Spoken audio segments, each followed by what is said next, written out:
We call it adult onset diabetes, and now it's showing up in children. That's a huge hint at what we're going to be discussing today because this is super important. Today's diabetes type today, okay. Let me start over. So we call it type 2 diabetes, and that's a huge hint about what we're going to be discussing today. Type 2 diabetes being linked to adulthood blames it on aging. We can't stop aging, Wellness Warrior. So we end up being trapped. But if teens and children are now being diagnosed with type 2 diabetes, this is a sign that it's more than an age issue. Now, we've also been told that type 2 diabetes runs in families, right? So your genes are causing you to be diabetic. We need to keep in mind that type 2 diabetes was almost unheard of about 70 years ago. Today, it's 12% of the population. Since gene pools don't change that swiftly, what is causing this uptick in cases? I think that part of the problem is what happens in medical appointments. So I've sat in many doctors' offices being told that there was nothing at all that could be done about my rashes. And all I was going to need to do for the rest of my life is put cream on. I've been told that I just needed to get used to having no sensation in my thigh. Get used to it. That I had an iron issue, so a deficiency, and that I needed iron pills forever because apparently I just was refusing to eat enough red meat, so I needed iron pills. Yeah, this is going back before they were telling us the red meat was bad for us. I know, I'm telling you my age, but the point is they told me I would need iron pills forever since I just refused to eat that red meat. That my obesity was my fault because I was overeating. And the one that hurt the most, literally, that my hip pain would need surgery to solve. I am the most chicken person when it comes to surgery. That kept me up at night. And guess what? They were wrong about all of it. Today I want to talk to you, I want to walk you through what I now understand about all of my seemingly unrelated health issues. So that hip pain helped me to figure out what was really happening in my entire body. And as you can see, I am no longer obese. There is an answer, and it isn't painful or expensive, which is why they don't want you to know about it. They're keeping it secret or away from you on purpose. Now, we all know that type 2 diabetes is a blood sugar problem. Unfortunately, we're told that diabetes runs in families and is likely to show up when we get older, which then gives us this false sense in our youth that I don't need to worry about it yet. And then as I start to get older and I start to be nervous and I start to be panicky, I'm left with thinking, but there's nothing I can do about it. But in reality, diabetes is the result of the body becoming insulin resistant. So blood sugar versus the body becoming insulin resistant. Insulin resistance is the result of years of eating a high carbohydrate diet. And for those of you who are new here, high carbohydrate diets basically are those low fat diets that we are told to eat. So we take all the fat off our meat, etc. And we focus our attention on plant matter, vegetables and fruits and grains and seeds and all that stuff. That is the low fat diet, which is by extension a high carbohydrate diet. So we're all on the same page. When we eat grains, starchy vegetables, nuts, seeds, legumes, and fruit, Our body produces insulin to manage the excess sugar entering the body. Carbohydrates and sugar are two words for the same stuff. I just want to say that up front here in the beginning of this video. So after years of eating high carbohydrate meals, fruits, and of course the fun treats like chocolate and ice cream that are full of sugar, our pancreas has been overproducing insulin, and the receptor cells in our body just stop responding. It's like you move into a house that's beside a train track. And initially the kids think this is super fun to watch the trains go by, and you find it quaint because, oh, this is, but after a while, the kids don't care anymore about the train. They're back to doing other things, playing with their toys, whatever. And you find the noise slightly annoying. And then fast forward a little bit more, and even with the windows open, you just don't even notice the train passing anymore. You actually learn to ignore it. The thing is, becoming insulin resistant doesn't take a couple of months. It takes more than 10 years before our cells actually stop responding. But that's not when the diagnosis is even given to you, right? Like, your kids might still be fascinated by the train well past the point that you're finding it annoying, or vice versa. So if some of the cells are still responding, you don't get a diagnosis yet. Your blood sugar will still measure correctly until enough of your muscle and fat cells stop accepting insulin signal, and your pancreas can no longer produce extra insulin, and now the body is struggling. Our doctor wants us to believe that we are diabetic because no, I shouldn't say our doctors, medical. It's not specifically the doctor. The doctor is taught this. Medical wants us to believe that we are diabetic because our liver is becoming fatty, and we have fat in our blood, and that our pancreas is wearing out. And this is the reason we are given, which does come through the doctor. That's who was talking to me about this stuff. So it's coming from there, but it's coming from medical, right? That's the reason that we're getting for why we're on this path. Wellness warrior. When we overeat carbohydrates, our fat cells stop responding to insulin. Yeah. Our body is frantically now trying to protect us from sugar toxicity. And so since the cells that normally would allow it to store fat there or store sugar, so the muscles would get the glycogen, which is sugar, or the fat cells would get this sugar that was turned into fat as fat. Since those cells start saying, leave me alone, you're here too often, go away, our body starts putting the fat in our liver and sometimes pancreas. Like, it's putting it in organs that it shouldn't be, or around the organs where it shouldn't be. This is how we start creating visceral fat and ectopic fat, which is fat in organs where they shouldn't be. That fat, by the way, is the fat that causes illness, is the fat that causes problems, is the fat that causes inflammation, it's the fat that causes our body to start to feel not good.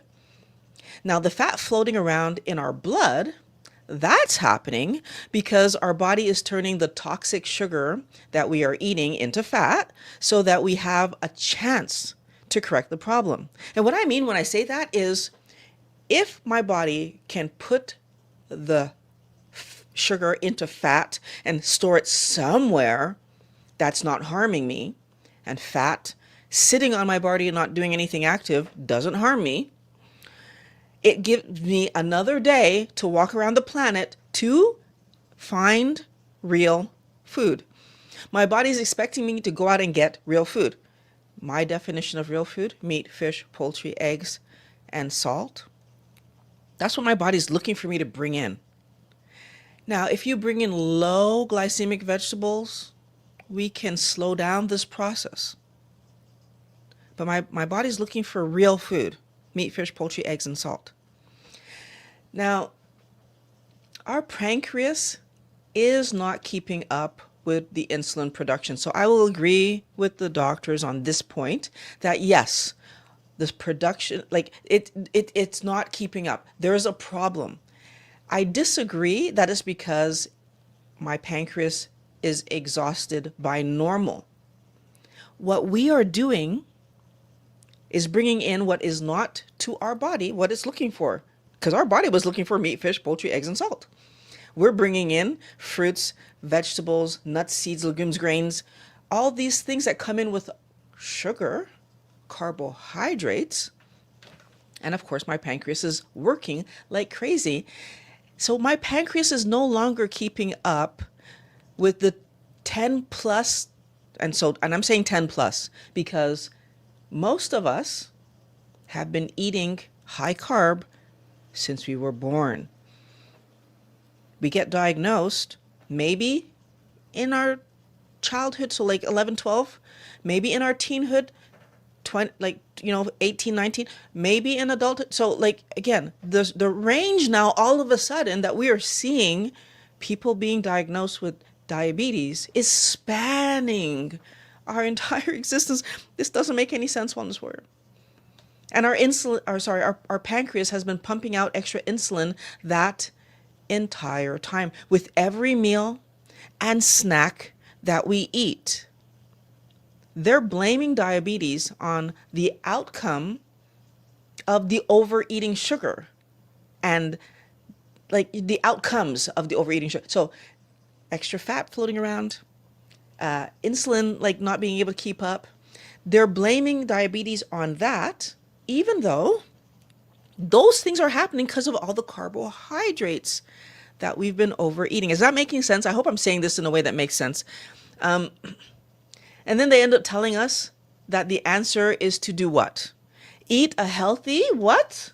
Low-fat diet. Because we have free-floating fat in our system, right? But that means that diet is high in carbohydrates, which is what is putting the extra fat in our blood system. Like, do we see that this doesn't make any sense? Because it doesn't make any sense. That blood work defines our destiny, even though it's built on faulty logic. One day, we're fine. And then the next day, there's a number that the doctor is panicked about, and therefore we become in a state of crisis because the doctor's worried and now we're worried. The prescription pad is whipped out and we are told we need medication to keep our blood sugar under control. And that is actually a lie. That's a huge lie. No one is healthy on Monday and diabetic on Tuesday. There's a long, slow slide from healthy to insulin resistant to to pre-diabetic to diabetic. And every single person eating carbohydrates is on that slide right now, today. At this moment, you eat carbohydrates, you are on that slide. The more carbohydrates in your diet, the faster you're sliding down towards diabetes or whatever other metabolic thing gets you before the diabetes. Because now what I've started to realize and understand from all the doctors that I've been watching and learning from is that metabolic syndrome can push us to a variety of negative outcomes, diabetes being the one that's the most obviously linked here. That's why I'm talking about this one today. So going back to our train analogy, our train is a passenger train. The passengers are sugar trying to get to their stop, which is inside muscle or fat cells. When everything is functioning properly, it runs at 50% capacity, more than capable of moving these people around and getting them where they want to go. Everybody gets there on time. We don't even like the train is half empty. And honestly, it's perfection until all of a sudden, I mean, the station manager starts noticing that there's more people waiting on the platform. And like, the train is kind of filling up. And so, but before the train is halfway through its path, there's too many people to get in and off, like on and off the train. So the train, the master, like the guy who's paying attention, says, you know what? We're just going to put more trains. They double them. There's twice as many trains. And now we are back to running efficiently. We don't have 50% of empty, but we've got people are in, they're out. The train's kind of full, but this is working. There's enough room for everyone to get where they need to go. Until eventually, even with adding trains, we can't seem to have the right amount of trains where everybody can get where they need to go. There's a limit to how many trains we can put on the track and still have the traffic going. Like, do you understand what's happening? The more trains is more insulin, right? And this can only solve things for a while, but then eventually when we can't put more trains and the trains are packed and people are left, so sugar is left standing on the platform watching trains pass and they can't get on. There's sugar in the train that can't get out because it's not being allowed out at whatever destination it should be allowed out at. Now we've actually reached the place where there's extra sugar, so passengers on the platform in the blood, and now we have a problem. Right now we are starting to see the numbers creep. Like, do we understand that all of this is happening because we keep eating the high carbohydrate diet? And what's really frustrating, Wellness Warrior, we can verify whether or not insulin is rising. So are there more trains? We can verify that. There's actually a simple blood test to tell us if insulin is rising. And we can see that well before sugar starts rising. The research shows that insulin sensitivity starts to decline 10 years before your blood sugar ever moves. Now, what's going to make you want to scream is that the metabolic markers of high insulin were there like more than 20 years before your diagnosis happens. Yeah. 20 years. We walk around overweight, sign of insulin resistance. With joint pain, sign of insulin resistance. I had rashes, sign of insulin resistance. I had tinnitus. Went away when I figured out that I had insulin and fixed my insulin resistance. So many other problems that we are walking around with feeling horrible before the diagnosis is given to us. We walk around suffering. And the reason they don't tell us about this huge problem earlier, they're testing our blood sugar rather than our insulin. They are testing our blood sugar. Wellness Warrior, that's like watching for trains to crash into cars to diagnose that there's a problem with the brakes. Our body overworks the pancreas to ensure that blood sugar stays stable, and science knows that keeping a even, so the homeostasis of blood sugar, something I talk about all the time, is critical to us being able to have another day to try to figure out our health. As long as it can produce more insulin, sugar levels will be appropriate. And as soon as the sugar levels on the tests rise, that isn't just pre-diabetes, wellness warrior. That is already a signal that the system is failing. When we feel horrible, go to the doctor and they test our blood sugar, and they are testing the one number that our body is fighting to keep stable, first of all. The number that, if it is high, means our body is in crisis, second of all. By the time that our body is unable to stabilize that blood sugar, the problem is more than a decade old. Third of all,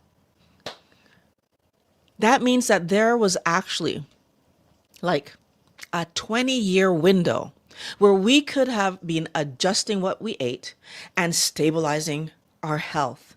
Lost, right? But instead of doing that, we waited in pain and discomfort for a diagnosis. For a diagnosis.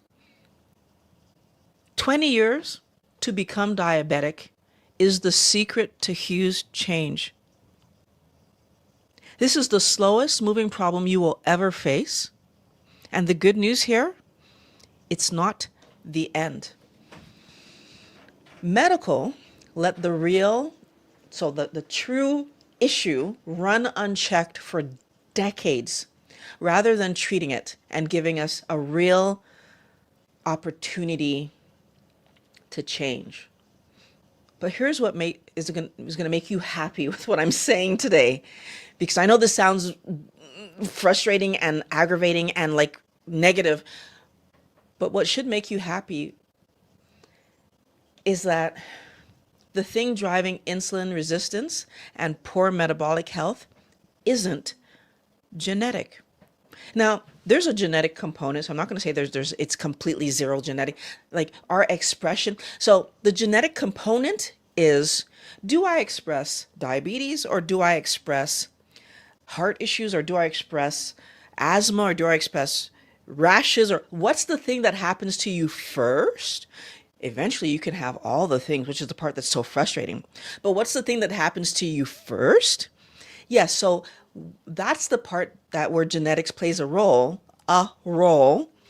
but it's not like the food is leading the charge. It isn't your age leading the charge. It's not because you're older. It's because you've had more time eating the stuff causing the problem. Obviously, if I'm 2 years old, I've only been overeating carbohydrates for 2 years, versus if I'm 20 years old, I've been overeating it for 20 years. If I'm 50 years old, I've been overeating it for 50 years. What does your body express first? Mine expressed rashes and joint pain. And I can't remember which one happened first. I had them both from such a young age. We don't know that our insulin resistance is causing this problem because our doctors, and so the medical world is not telling our doctors to tell us that that's what's happening. The thing driving what this whole mess is what you eat. Every meal that floods the system with sugar sends another train down the line. But when you eat low carb meals, fewer trains get sent down the line, right? Like your body actually gets to pull back on how much insulin it's putting out because, not as much sugar came in. If your body can do that, the system can start to reset, right? And the better you get at doing it, the closer and closer and closer your body gets to being back at its regular, normal, homeostatic level, where your rashes and your skin issues, all the pimples that teenagers have, all this stuff can start to regulate. Your diabetes or prediabetes or insulin resistance or can actually start to regulate. We don't need to wait for a prescription to arrive. And it's best if you don't wait for a prescription to arrive, because medication and food have huge impact on what your body is doing. And so if you are already eating that standard diet and taking medication, and then you start doing a keto or carnivore diet while you're still taking that medication, big interactions will happen. You need the help of a doctor to implement if you're already taking medication. This isn't just about slowing down progression. That's the point I want to make to you here. People have brought their A1C down, regained insulin sensitivity, and completely changed their lives by decreasing carbohydrates in their diets. We are talking about putting diabetes in remission, or even better, never getting the diagnosis in the first place. Like, can you imagine being on a path and then being able to completely change your path because you know this information? It's a very simple and reliable principle of nature, Wellness Warrior. When we remove a substance that is causing a harmful effect on the body can heal and function correctly.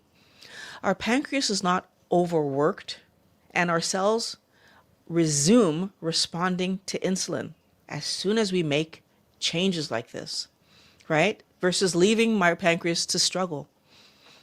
It's a no-brainer. Now, I have a secret for you. You don't need a number or a diagnosis or anyone's permission to start. The exhaustion you feel, the extra weight, the cravings, the aches and pains, these are signs from your body asking you for help. You can take care of your body today, years before a diagnosis is handed to you. I wish I would have known that, right? I would, if I would have known what action to take before my hip gave out, it was the right hip, that would have saved me from the excruciating 8 months of limping I did, suffering, going on long walks, trying to see if I could lose weight through the pain, although that was part of what gave me the solution. But I had so much tears before I learned this information and found the keto diet. I could have avoided all of that suffering. Our descent into sickness continues as long as we continue eating the high carb fruit, vegetables, nuts, seeds, legumes, grains, and junk food that they tell us. They keep trying to put in our face that these things are lower in calories and therefore better for our health. We get to help our body to heal as soon as we stop overeating garbage, Wellness Warrior. Take the garbage off your plate, your body can do better. So, if today was the first time you've heard that it takes 20 years to get a diabetic diagnosis and that type 2 diabetes is actually reversible, then I have a resource to help you. In my description, there's a free course on how to do keto. You want to start with keto, don't go straight to carnivore. That creates all kind of problems. I've got videos on my channel that talk about that.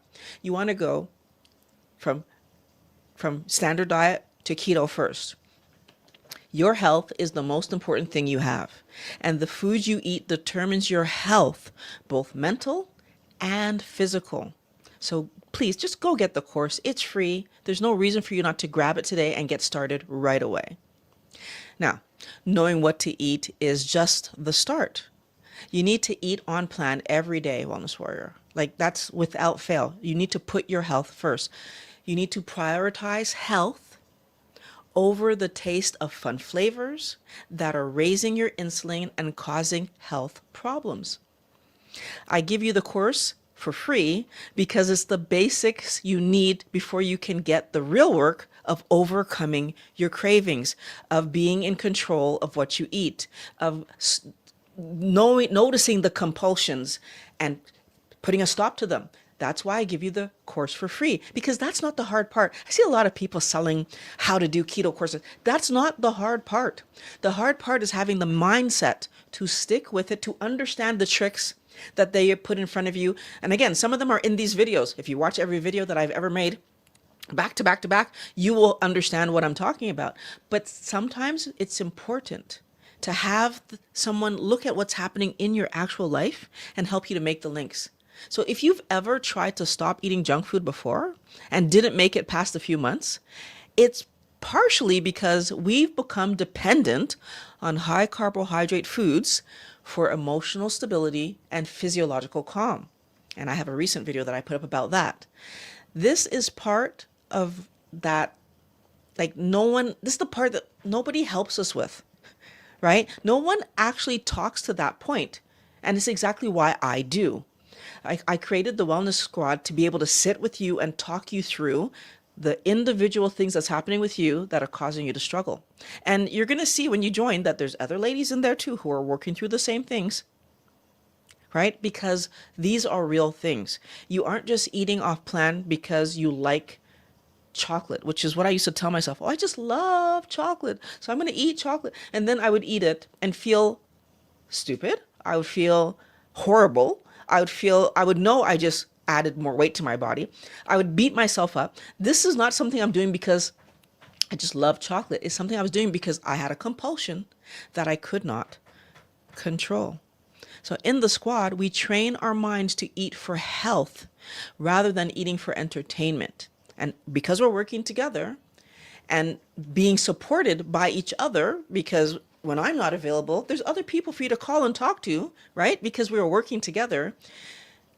You can navigate those moments in the real world when you're offered a high carbohydrate food, when you're at a friend's house or a family member's house or at a work event and they offer you something. Now you'll know how to answer or what to do or how to prepare yourself before you even walk through the door. If you are ready to eat on plan every day, the link is in the description to the squad. Go get it.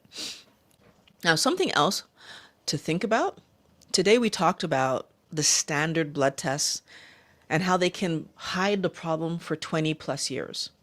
But the flip side of the coin, the moment you start doing keto and carnivore, like when you do the course and you're on track and you're doing it perfectly, your health turns around and your next blood work that comes in looks very scary to the doctor. And your doctor is going to, once again, reach for that prescription pad. Before that happens, you need to know why those numbers look so different. So I made a video on exactly that I've also linked in the description that you should watch next. So let's go to the comments because I want to know what you guys want to know about. What have I said today that you have questions on? This is your opportunity because I really want to hear every single thing that you have to say so that I want to answer these questions the best that I can with the time that I have. So Kade says, hello, love. Oh, I so appreciate you, Kade. I appreciate that. So the question, I know this is a crazy question, but I'm asking, why was my iron 49 along with extreme exhaustion, and I've been taking heme iron for at least 6 months? It's 70, the new isn't 70 the new normal and 90 optimal? So you're asking me a specific iron question, and I don't know iron numbers off my head. What I do know is that we do need heme iron.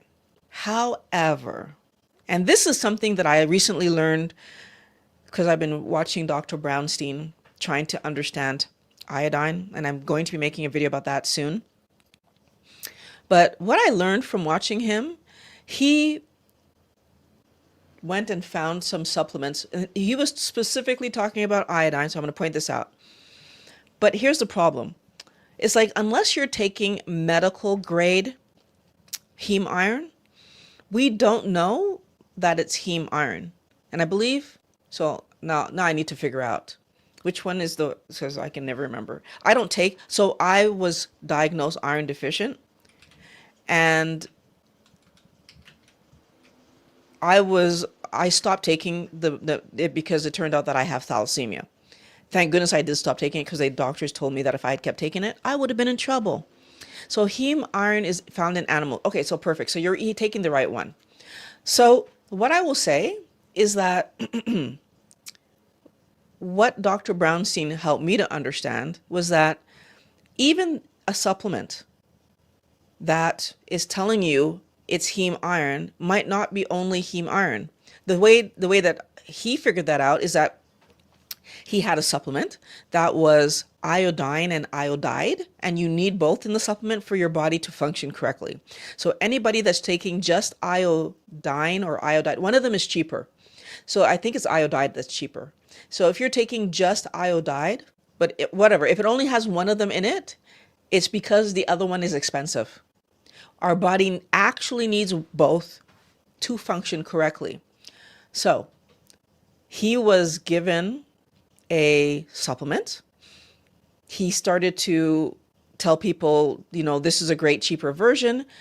And then somebody talked about it to him. I can't remember exactly what the story was, but when he actually went and tested it now, because he just took the person's word for it, has both in it, the right percentages like Lugol's, everything. They said everything that made sense.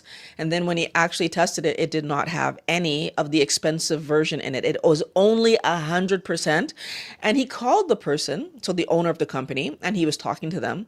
And they were arguing with him that it had both until finally they acknowledged that it only had the one. And then was like, but why do you care? And the thing is, Dr. Brownstein cared because he wants us to be healthy. We should care because we want to be healthy. So my question to you is that medical grade? Like, are you getting a medical prescribed heme iron?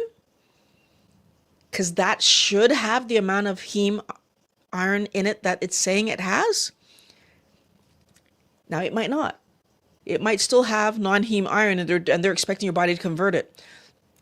We know that our body does not convert plant anythings to human stuff or to animal stuff at the percentage rate that is good for humans. So that could be part of the problem. If they're putting part heme and part non-heme with the assumption that it'll convert, then you're not getting what you think you're getting.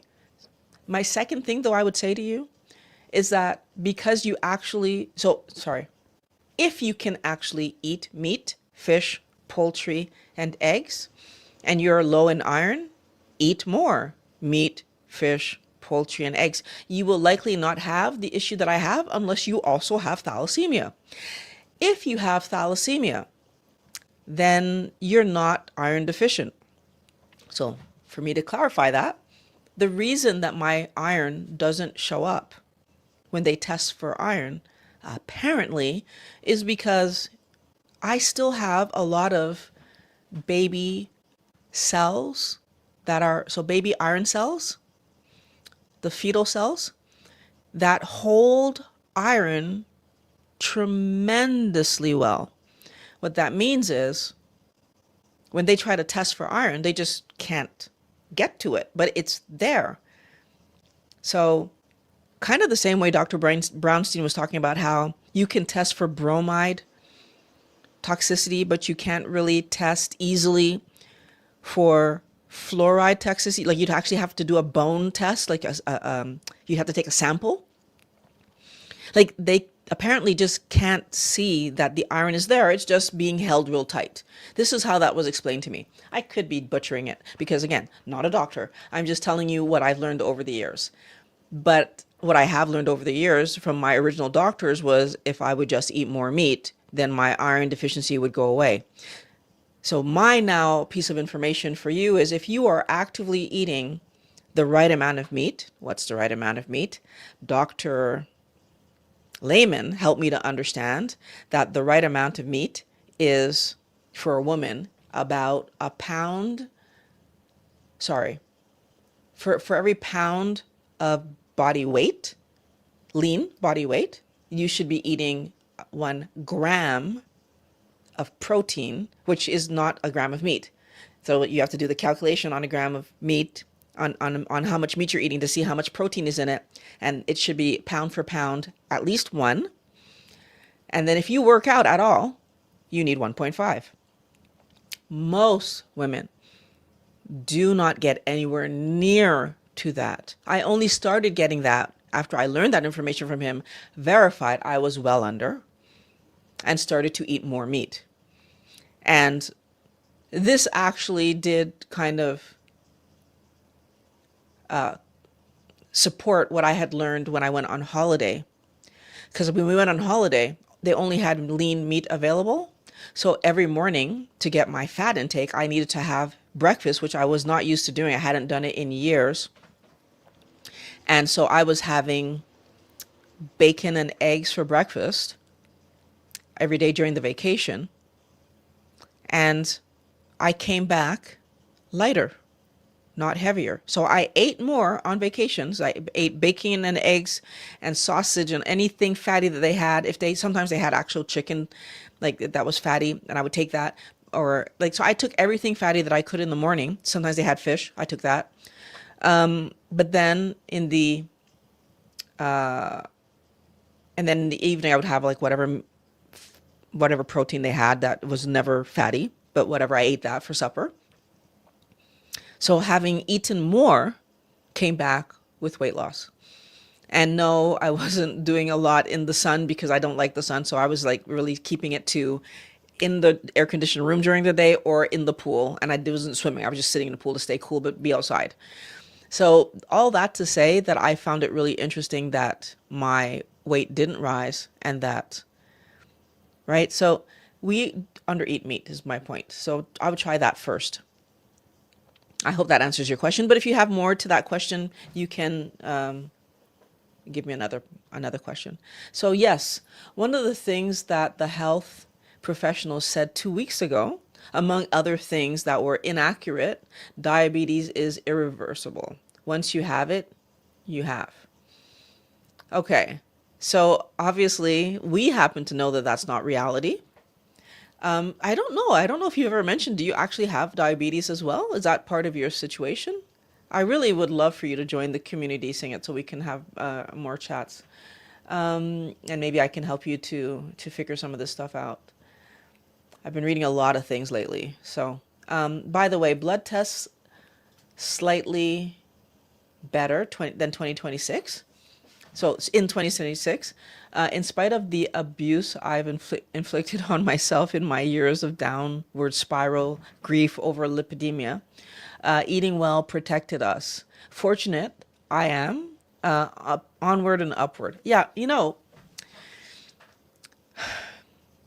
it's really interesting to me. Like I have so many ideas on what's happening with you. Gosh, I hope we get to talk in person soon because a lot of it's conjecture and it would probably mean some research. But hopefully, yeah, again, hopefully we can touch base. Sing It. Let's see. Shorty. And I hope I'm saying that right, Shorty. Hey, Violet. I'm in U.S. Virginia Islands. Oh, U.S. Virgin Islands. Okay. And I love your channel and logical approach to carnivore. Okay. Now when I'm struggling, I say, let me just go watch your video. And after a few minutes, oh, I am so happy. Shorty, I'm adding you to the list of people who I've helped. I'm creating a list. So for everybody else who's listening, I'm creating a list of people that I've helped because my goal is to help 1,000 people to get their health back. Right. So, and if I've helped you in any way, you can go on my list. And that to me is a direct statement that watching my videos is helping you to stay on track. And so, by the way, everyone, if you just heard what she said, she watches the videos and it helps her to turn her mind around, which is terrific. So, I mean, use the videos as a resource. Go back and watch watch your favorites over and over to help yourself to stay on track. I think that's an amazing way to use the videos because sometimes you learn. I rewatch videos from my favorite doctors all the time because you learn a piece of information. You walk away and then you're like trying to explain to someone and you realize there's a nuance of this that I'm not getting right. And that's why I bookmark them and I go back and I rewatch them because like, oh, that's the way he said it. Because like sometimes I just need to go back and hear it again to understand like that, what that nuance was that helped me for myself to help me go, oh, right. And once I have that aha moment, then I can come and share it with you guys. So that's like super amazing. Hello, Pat. Let's see. Good morning, Wellness Warriors. Hello. Okay, Day. Sing It. Just jumping in to say hi. Need to get back to work. I'm glad that you were able to jump in and say hi. Thank you very much. Shorty says, it feels like my carnivore bestie is helping me refocus to stay or get back on track. Thank you. I'm so happy to be here to help you with that. One of the things that was the biggest struggle for me at the very, very beginning, was that I didn't know who to turn to for good information. So I'll just like say this. I started off watching a lot of keto channels, like a lot. And some of them were doctors, but then some of them were just regular people who were like miles ahead of me. And they were good until I started to see some holes in the things that they were telling me.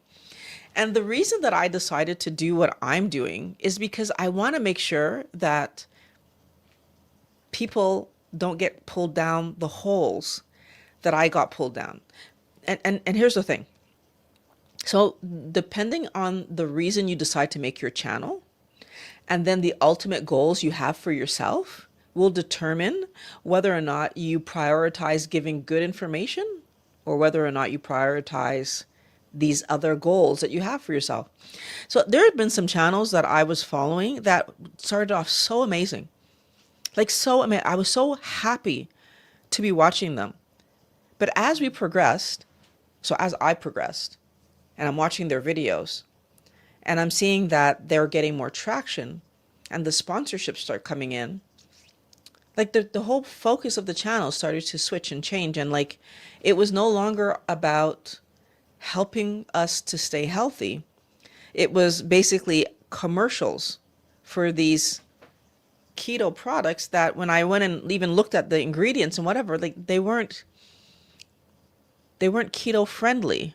So the amount of carbohydrate, especially the snacks, wellness warrior, I feel like the thing that we just don't really understand is that when we focus on snacking, we are giving ourselves an insulin rise between meals.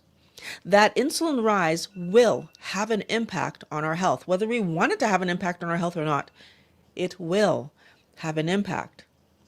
Now, if I'm having snacks between meals on a daily basis, even if it's just one snack between two meals, like so one snack per day, instead of having 3 insulin rises where the insulin rise is moderate, because if I keep my carb count 20 or less, like because like my carb count is really low, I'm bringing in protein and fat, like the interplay of that, my body does better. It's still going to be higher than if there was no carb there at all, but it will do better.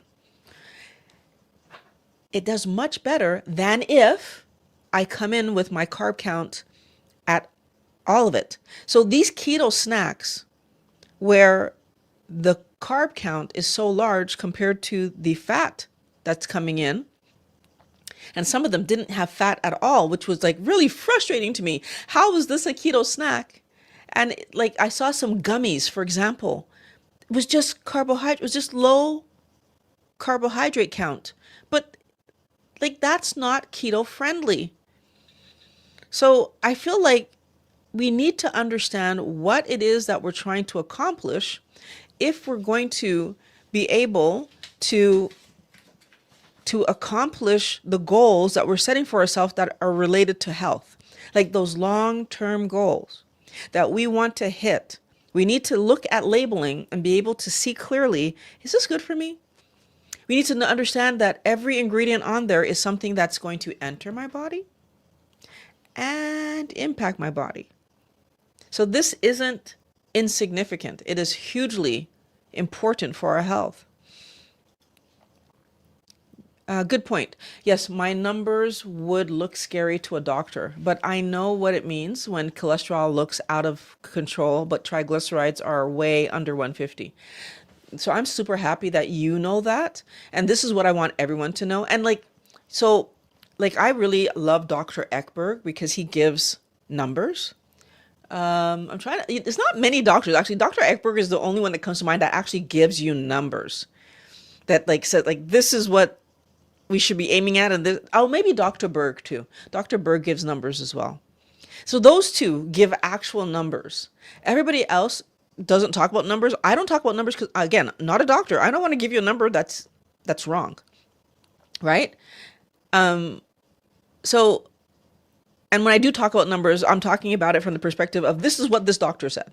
So let me just clarify that too, because I haven't mentioned numbers before based on that. This is what this doctor said. But I think that for every person who's trying to get healthy, knowing what will happen to your numbers, so what your new data will show.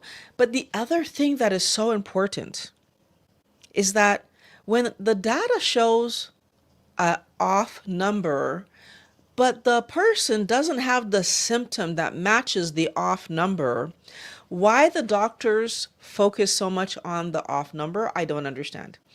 And I can raise my hand for that example. When my mother was being told that I was iron deficient, I was running around and playing outside like a crazy person. I was never tired at bedtime. I always wanted to stay up longer. I had so much energy. I did not have any look on me that said, Violet's in a problem. Everything that the doctor asked my mom about, my mom was like, no, no, no. And still I walked away with a prescription when they thought that my parents were just not feeding me more meat when they told them to. All of this, when the kid in front of you has no issues with energy or any other signal that says iron deficient. No problems, no headaches, no anything. Fast forward, start taking the medication, headaches, falling asleep, light bothers me, all kinds of problems start happening. My mom calls them. Okay, she's taking the medication now. These are the symptoms. And the answer? Yeah, those are not typical symptoms for that. She needs to keep taking it. Again, wellness warrior. I'm stubborn, so I stopped taking them. My parents were upset when they learned I stopped taking them. But years later, when I had my daughter and found out that I have thalassemia and that taking that medication would have caused damage and problems in my body, I was happy that I stopped taking it. Why are we convinced away from listening to our body? Especially when there's no other sign. I could have totally understood if I was exhausted. I could have totally understood if there was, but there was nothing else. So if they would have seen something through an x-ray that says, oh, that's a sign, I would have, if I had bruising, if I had some other something to suggest that even though she has energy, it's still a problem, I could have understood it. Nothing. So pre-diabetes, not diabetic. Okay. Yeah. I mean, I really hope today's video is helping you. And I hope that you're seeing, I again, like I said earlier, I believe that our body, the genetic portion of this is where does your body put you first? Like I said, I can't remember if it was joint pain or rashes that hit my body first. I feel like it was joint pain for some reason. I feel like I remember in high school having knee pains. It was the first time. But I feel like the first time I went to my dermatologist, I was already an adult and paying for my own appointment at that point. Whereas for my knee, I feel like my parents paid for that, but I might be wrong. I might be wrong. I might have paid for both. So I'm not sure 100%. Because it's not the kind of stuff I was tracking back then. I just know that my knee started to hurt in high school, for sure. Right? But I don't know if the rash was already there, just not as bad as when I finally went to see someone about it. Because by the time I went to see someone about it, just for clarity, it was a rash, but it was beyond rash. It was open wound rash because I was scratching it so badly. Let's see. K-Day says, Miss Violet, the rashes, tinnitus, extremely exhausted, etc. Insulin resistance, but ultimately the gut, question mark. So your gut adjusts to whatever you are eating. This idea that we eat to feed our healthy gut, it's absolute garbage. It is. I feel like it's one of those things where it sounds good because when they give us something and our gut feels better, we think we've solved something. But the problem is if I'm still eating the high carb stuff, that was causing my gut to ferment. All I've done is taken a probiotic, a prebiotic, or whatever biotic, whatever I'm taking that helps my gut to ferment better. But it's the difference between having gas and just food putrefying. Is that the word? Putrefying in your stomach, your gut. While this bacteria tries to break it down, but then I'm gassy and bloated and I don't feel good. Or eating the right food, meat, fish, poultry, eggs, and salt, and just not having that happen. Now, not everybody is where I am. Eat the lowest glycemic vegetables that you can eat, right? But these low glycemic vegetables, if they're causing you major gut distress, those are not the right ones for you. And we need to be realistic and honest with ourselves, because our body gives us signals about what it wants. Our body gives us signals about what is best for us. And if we don't listen to what's best for us, then, well, we end up in a problem, eventually down the road. So, for example, I'll give you is that when I was doing keto, I could eat most things. My body reacted to nightshades, all of them. Tomatoes, potatoes. Well, potatoes I took out just because of the high carb count. Tomatoes was still there, caused me problems. Paprika was still there, caused me problems. Eggplant was still there, caused me problems. And when I finally put it together, that all of these things were nightshade vegetables, and I pulled them out of my diet, oh my goodness, did I feel better. All of my joints just felt even better than they had felt up until that point. We don't realize that these things are issues because our world is set up in a way where we are taught to believe that we can overpower our body. You can't, wellness warrior. I call a spade a spade. You cannot overpower your body. Whatever your body is going to do, it is doing it because it is best for you. Your body is trying to play the best hand it has to make sure that you stay on the planet long enough to be able to solve this food crisis that it's been in for years. For years. And until we allow it to solve the crisis, we just keep going around and round and round, and it's going to keep playing. Okay, now do I protect the liver, or do I protect the heart, or do I protect the brain? Which card do I play? You understand the crazy scenario we put our body in? Rashes, nothing compared to my body having to decide brain, liver, heart, pancreas. I take rashes every time. I take fat and overweight every time. Now that I understand what this means, let me be fat and overweight every day, all day, on repeat, than risk my brain, liver, heart, or any other internal organ, because when they fail, I'm done. I can live with some rashes. I can live with being overweight. I did. I lived with it for years. I went on with life. I still did activities, although less because I was in pain. I still went out less because I didn't like the way some of my clothes fit and whatever, but I still lived my life. When my heart fails, there's no more living life. That's the end of the game.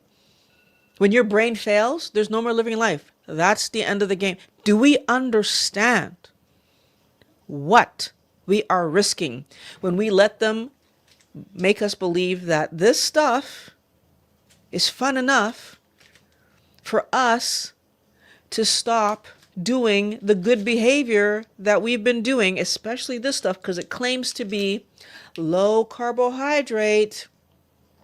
Yep. 1 gram of sugar. Ooh, 11 grams of fiber, even though our body in our gut digests fiber, even though on the back of the package it says 22 grams of carbohydrate, not 11 or even 12 to get to that 1 gram, right? So even if I do carbohydrates minus fiber minus minus sugars. So it has both of them there. So 22 minus 11 minus would still leave me with 10 grams of carbohydrates in here somewhere. Okay.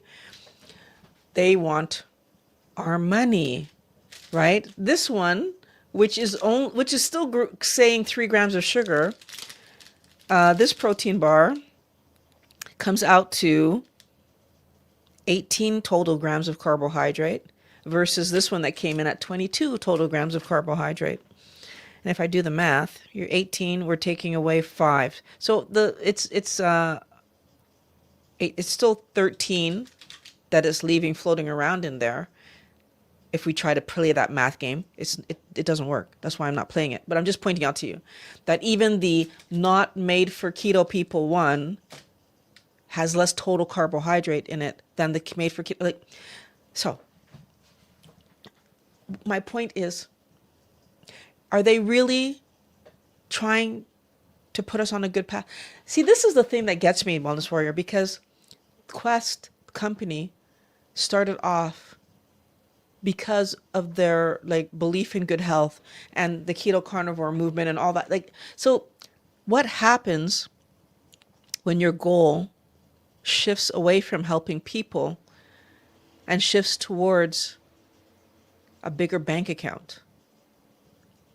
I do think that every person who is trying to help people to get forward in life should be able to make a living, keep themselves afloat, live off of the work they're doing. I want to live off the work I'm doing, but I don't want to get to the point where living off the work I'm doing equals I start misrepresenting information or being hesitant to call out companies doing the wrong thing. Because I will point that out to you.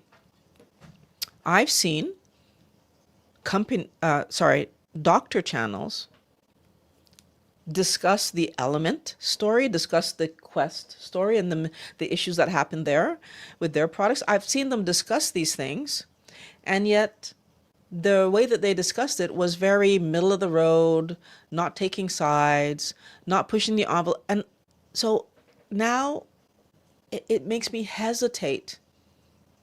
It makes me hesitate, and I hate that. These were channels that there's one channel in particular that was so against the idea of calories, that our body does not understand calories. Emphatically stated that over and over and over at the beginning of their career. And now when I watch a video, if calories doesn't come out of their mouth 17 times in a video, it doesn't come out once. That the number of calories, and our body uses calories. Our body still doesn't understand calories. Biology has not changed. Our body understands carbohydrates, proteins, and fats. Each of those things produces energy to the body. I've heard people say that, we can't, people won't understand if we don't use calories. Yes, they will. I understood when I was a little kid that sometimes I didn't have energy and it was time to take a nap or time to go to bed. And I was a little kid. You don't need to give me a lie word. The same way that I never told my daughter it was time for dodos. I told her it was time to go to sleep, to take a nap. 2 real words, because dodo isn't a real word. How about educating people on the right word? I know I'm going into a rant here and I didn't mean to, but this one drives me up the wall because our body does not understand calories. Our body does not burn energy. There are chemical reactions that happen. And yes, we might produce heat through the exothermic chemical reaction. We still haven't burned a damn thing. And our body isn't basing whether it uses carbohydrates or ketones based on how much energy is or how much heat is produced off of. No, it's not doing that. It chooses the one that serves the function that it's supposed to serve. I know that was a rant. I apologize, but oh my goodness, does that drive me up the damn wall. K-Day says, all facts. Thank you very much, K-Day. Sing It says, your doctor, when you were young, were waiting for you to pass out from iron deficiency exhaustion and then match the numbers? No, no. So they weren't waiting. That's part of the problem is that, so just for clarity, the number, so my parents were told that I was iron deficient. My doctor correctly told her, so my mother, who was with me at the appointment, oh, just make sure she eats more red meat. We embarked on a horrible adventure of my parents now cooking a lot of red meat, made my dad super happy because my dad is a steak guy and my mother is lean meat, and we have to watch our waistline and right following the standard American, standard Canadian diet silliness that was happening back when I was a kid. And so she was telling my dad, like, no, you can't feed the children beef and steak and all this stuff, which made me happy because it didn't make me feel good. I just didn't understand why. But now my dad is happy and I'm so sad because we're having steak like every other friggin' day because my mom is trying to get my numbers up to normal so that at my next appointment, I would show normal numbers and kid doesn't need to go on medication. And so we go get the blood test, go back to the appointment where they're going to tell us the results of the blood test. And my mother gets accused of not upping my meat. I'm eating it every other day, suffering because I don't like it. I don't feel good. And so I get put on the pills. Actually, no, that's not true. My mom said she did up it. The doctor said, okay, maybe it just didn't take time enough. So we did another round, I believe, because I remember doing 2 rounds. Because I remember by the time, yeah, I did 2 rounds. And I'm saying kid, but I was like a teenager at this point when all this is happening. Like early teens. Anyways, by the time the second test comes around, I had started menstruating. So I feel like I was like just before preteen when it first started. And then I was menstruating by the time that we got to this level. And oh my God, did the medication make my menstrual cycle like, oh my God, it was horrendous. Like I said, falling asleep, can't keep my eyes open in class. Oh, I didn't even mention the cramps. The cramps were horrendous. I had headaches, cramps, like need to be in a dark room. Like it was horrible. It was horrible. I stopped taking the medication. Because, and on top of that, I'm still eating red meat. Like it wasn't as frequent now because my mom's, well, you're eating pills. So like, we don't all have to be risking our health because so like I was on pills. We were back to eating normal-ish, but like the red meat had snuck in more than it was before. Cause now my dad had permission because, well, what about the other kids? And what if they get, so like, right. So like now we're eating red meat regularly rather than it being once in a blue moon like it was before. Fast forward for me to learn in my adulthood that even having red meat once in a month cycle, so in a menstrual cycle, was enough to cause the headaches and cramps and all that craziness happening in my body to still happen. Because when I turned 20, I would say when I turned 20, I just refused to eat red meat anymore. Like it made me feel bad. I stopped eating it. Like, don't eat it anymore. And my menstrual cycle, the heavy cramps and the headaches went away. I still had very heavy bleeding, which is another thing I forgot about. I still had very heavy bleeding, but the cramps and the headaches and the like can't take the light and all that stuff went away. So all that to say, saying it, that I do feel like my doctor, my pediatrician at the time, really, really tried. She tried to put me on a better path, and she prescribed the medication. And when my parents found out I wasn't taking it, and I just said, I am not going to take, and I was under 18 at that point. Like I was, so maybe 13, I was like, no, I'm not taking it. It is making me sick. I can't. And I can't remember, I had a symptom. Something happened.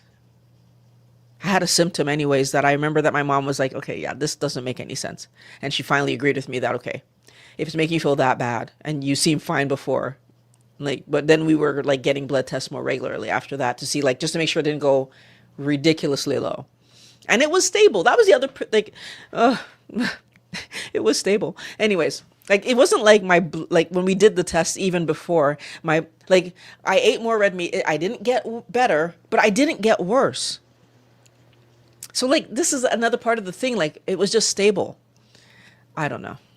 I don't know. Kate says, Violet, do you think all the elderly either breaking their hips or needing hip replacements, which is another epidemic, is the carb?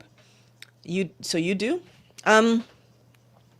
So I think it's a combination of things. I do feel carbs is playing a role there because like we end up, we think we're going to get calcium from the plant matter that we're eating. And so we end up eating more plant matter to get more calcium in ourselves. But what Dr. Lehman helped me to understand is that all of these nutrients in a plant are there for the purpose of the plant. So what we can actually get out of them is minuscule. Versus if we eat meat, fish, poultry, eggs, and salt, the micronutrients are actually in the meat, fish, poultry, eggs. And so our body is able to get the minerals and vitamins and protein, fat in the right proportions, and carbohydrates, because meat has carbohydrates in it, in the right proportions, that therefore help the body to place things where it's supposed to place them. And so part of me does think, yes, part of the reason that we struggle is the carbohydrate itself. The other reason that we struggle, that I more recently found out, and you can watch the video about muscle. So I think it's, oh my God, I can't remember the name of the video right now. But it's because it's my muscle video that I made. I learned something about Ozempic. Yeah, so the muscle video helped me to understand something about Ozempic. And in that video, I would try to find it for you. I might try to find it for you. But in that video, what I figured out, and I share with you guys, is that because we're insulin resistant, our body cannot, for example, create muscle the right way, so appropriately, and therefore, and the insulin resistance basically affects how our body builds everything. And so because our body is building everything, having problems to build everything. Our body is having problems to build everything. Again, not a doctor. I'm trying to explain this in a simple way. Because insulin helps our body to build. It's not just helping our body to make fat. It helps our body to build. And so if our body cannot build properly, then it doesn't place, for example, the calcium correctly. It's like, so all of these things are cascades down the line, in my opinion, and from what I've learned. This is the way that I'm understanding it, is that if we really want our body to build properly, we need to give it the opportunity to build properly. And the best way to give our body the opportunity to build properly is by feeding it correctly.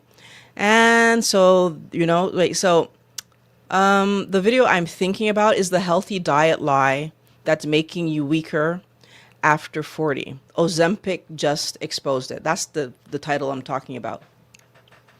So, like these two videos, there was one before it, the Ozempic side effects point to the real problem. Like between those two videos, so there's two back-to-back videos that I did because I watched this video, and wow, did it help me to just like fully understand like why we are struggling. And so, yeah, that's the video. So those two videos I think would help you the most. Seeing it says, Kate, the whole picture. Okay, is that a conversation for me? Yeah, okay, that's not a conversation for me. And let's see. So this looks like it's the last one. So if you have another question. Oh, no, it's not the last one. If you have another question, you can put it now. Thank you for mentioning chocolate versus control. I've been using chocolate for reward. Oh, my goodness. Let me just tell you. Chocolate was my kryptonite. It was my problem. It was like, so the fact that I can sit here with stuff like this. Now, I never liked Smarties, so this is easy for me. I just grabbed it because I was laying around the house and I wanted to have some examples. This is easy. I don't care about Smarties. I feel like the different flavored shells were disgusting. My thing was M&Ms, but I loved Arrows. I loved. I used to tell myself I loved them. See, this is the thing. You can't love something that you have a compulsion towards. It's impossible. We think we're rewarding ourselves. We're feeding our compulsions. We're feeding our cravings. We're feeding our being out of control. So yeah, like if we use something that we don't have control over as a reward, then we'll even pretend we did good just so we can have it, which doesn't help us, right? Sing It says, it was a bad joke. You were an energetic child that did not. Oh, sorry. I thought you were being serious. It didn't match the numbers. Like my fired doctor that insisted family had high cholesterol. No, they don't. Prescribed statin anyway. Fired. So he insisted that your family had high cholesterol. How could he know that unless well, maybe he saw your family members too, but okay, yeah, fired. I'm glad you fired him. Wow, interesting. I wonder if my menstrual nightmares that led to partial hysterectomy was the carb we ate back in the day. You mentioned symptoms like they weren't normal. Every month. Yeah, because they weren't normal. So again, like I feel like I didn't know though that they weren't normal until, so for me, it's like when I took the high iron food out of my diet, because that, so of course I need to eat animal protein because that's what my body's looking for. I cannot manage red meat. It is so high in it's so high in iron, and I guess freely available, right? So like it causes me to feel ill. Now, as I've said a multitude of times, I really want to try to have some red meat when I've been 20 years. I used to say 20 years keto. Now I'm getting nervous as I close in on that number. I want to say 20 years carnivore. But regardless, I want to try to have some red meat and just see how I feel. And see like one of the simple ways that I can tell if I took something that was red meat versus no is that I get this like metallic-y taste in my mouth like almost immediately. It's just like that doesn't happen with fish. It doesn't happen with poultry. It doesn't happen even with pork. But when I eat lamb or beef, there's this like metallic thing that happens in my mouth. It's just like, nope, like I just can't do it. So I wonder, like, I feel like at first bite, I'll be able to tell 20 years from now. The last time I accidentally put something that was red meat in my mouth was it was a few months ago. It wasn't that long ago. It was within the last year that it happened that I thought it was pork. I thought it was ground pork, but it was ground beef. And that. So I really will be interested to know, Sing It, if you see a difference. And we are at the end of our comments for today. So Wellness Warrior, I thank you very much for being here. Hit the like button if you made it all this way. I really appreciate it. It shows YouTube that the video was good. Share the video. That's the biggest signal that you can give to YouTube that this was a good video. And if you made it all the way to the end, I'm assuming that you thought this was a good video. So share the video. I really appreciate it. And leave me a comment down below if any of these things impacted you. I'd really like to know that if you got some insight from this video, but also it helps other people watching the video to know that they are not the only one. When we share our stories in the comment section, then people start to understand that, okay, these things can actually change. If we don't share our stories, they don't know that they can change. So I look forward to talking to you guys Monday next week at 11:20. I'll bring another topic. We'll go deep on it and try to understand things better so that we can improve our health. Thanks for watching, guys. And I definitely look forward to seeing you guys again next week. Have a good rest of your day. Today's video is brought to you by My Keto Consultations. You know how to do keto, but you're having trouble just sticking with it? Book a consultation with me and we're going to get you back on track. The link is in the description.